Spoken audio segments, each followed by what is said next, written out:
Hey gamers, this is Ready Set Gomez coming at you with a Saints Row review on the PS5. Now, before I get ahead of myself, if you haven't already smashed that like button like you're trying to make a good impression, and hit that follow or subscribe button like you're Phil Collins on the Tarzan soundtrack, if you don't get it, it's because the songs he put out for it were hits. So do what Phil do and follow me now. Moving on to my Saints Row review. Now, at the time of recording this, some things that I don't like about the game might be fixed by then, so if they are, comment below to see how long it took to fix their bugs. Now, first things first, I love Saints Row. Have they always been good games? No. Have they always been fun games? Absolutely. So if they are fun, they're good, right? Right? Well, to answer that question fairly, no. So you're probably are asking yourself where this game stands. And if you guessed fun, well, you'd be correct because this game is not the best installment for the Saints Row, even recording a 6 on the IGN scale of 10.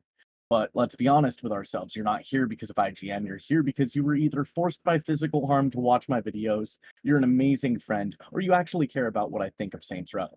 When I say this game is not the best, what I mean is that it has a lot of room to grow, and for the franchise to reboot, I personally think that they could have started off on more solid ground.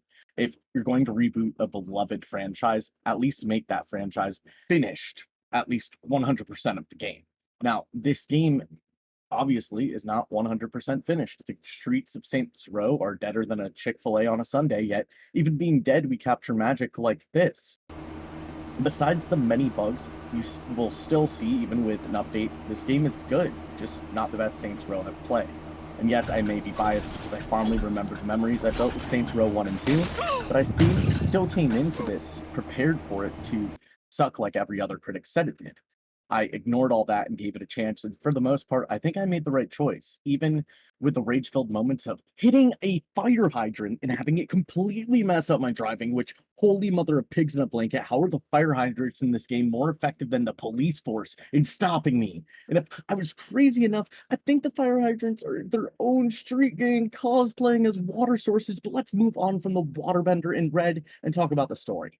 Overall, it's pretty simple in the beginning.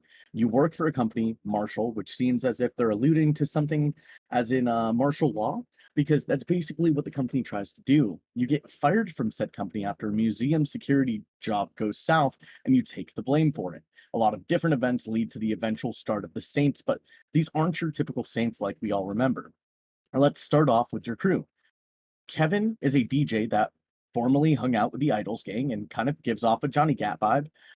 Eli is the planner and reminds me of a cross between Chris from Everybody Hates Chris and Mr. Terrific from The Arrow, but absolutely not a fighter.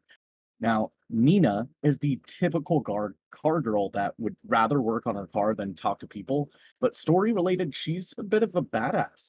Then there's you, the watcher of this video. You're a different breed. You're a killer and you enjoy it. Honestly, I hated my character so much personality wise, I had to switch genders after the bad taste the male character created gave me. I even turned into Shaggy at one point for giggles, and Zoinks, like, Shaggy? The Saints are the real deal. If you're still around after my horrible Shaggy impression, take a look at this and tell me this isn't Grove Street from San Andreas. Anybody? I mean, is it just me? I miss you, CJ. Not remastered CJ though. He was worse than the Percy Jackson movies. I also appreciated the church being the HQ and thought one of the OGs was going to appear. That they were really in the future or an alternate reality where they were just a street gang and never achieved superpowers and stuff like that. Despite the annoying bugs, though, this game overall is enjoyable. The critics got this one wrong, and if I were you, I'd give it another chance. If I were to rank this video game based off a monetary value, I'd say it's a $40 game. If you can snag this at a discount, I highly recommend you join me in the Saints. And before I end this video, don't forget to like and follow or subscribe depending on the platform. And until next time, gamers, Ready, Set, Gomez, out.